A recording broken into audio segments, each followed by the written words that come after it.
Hello everyone, प्यारे बच्चों, आज हम इस वीडियो में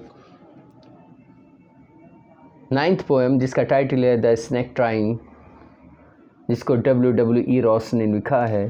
पहले हम इस कविता को पढ़ेंगे, उसके बाद इस कविता के सेंट्रल आइडिया को समझेंगे। तो शुरू करते हैं। The snake trying to escape the piercing stick with sudden curving on thin long body, how beautiful and graceful are his shapes.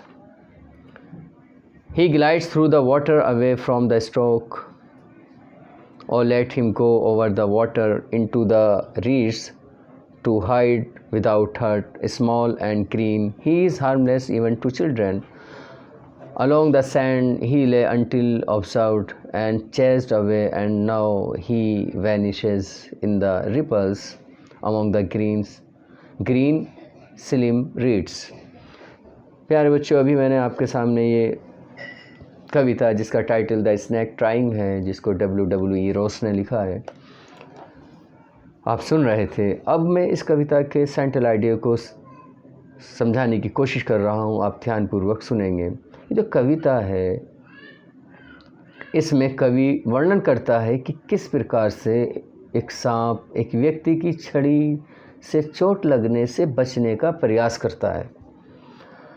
जो उसे मारने की कोशिश कर रहा है, उसकी छड़ी से बचने का ये सांप प्रयास कर रहा है, जद्दोजहद कर रहा है, कोशिश कर रहा है। एक डरे हुए सांप के अपने वर्णन के माध्यम से कवि ये कहना चाहता है कि सभी सांप हानिकारक नहीं होते हैं, सभी सांप नुकसान नहीं पहुंचाते हैं। सांपों को सामान्यतः ख़तरनाक और जहरीला जीव माना जाता है।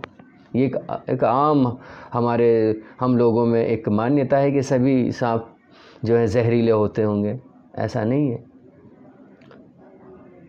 लेकिन जब तक हम उन्हें परेशान नहीं करते हैं, वो आक्रमण नहीं करते, ये याद रखिएगा आप।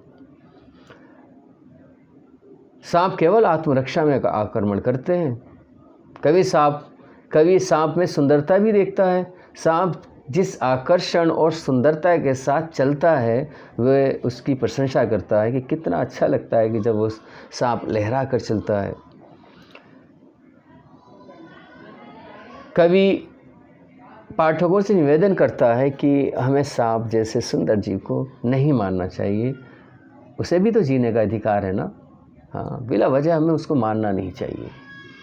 हाँ, कोई सांप ऐसा लग रहा हो कि हमें चोट पहुंचा देगा, नुकसान पहुंचा देगा, हमें हानि पहुंचा देगा, तो वो कंडीशन एक अलग है। लेकिन बिला वजह जाते हुए, कहीं को छिपते हुए सांप को हमें नहीं मारना चाहिए।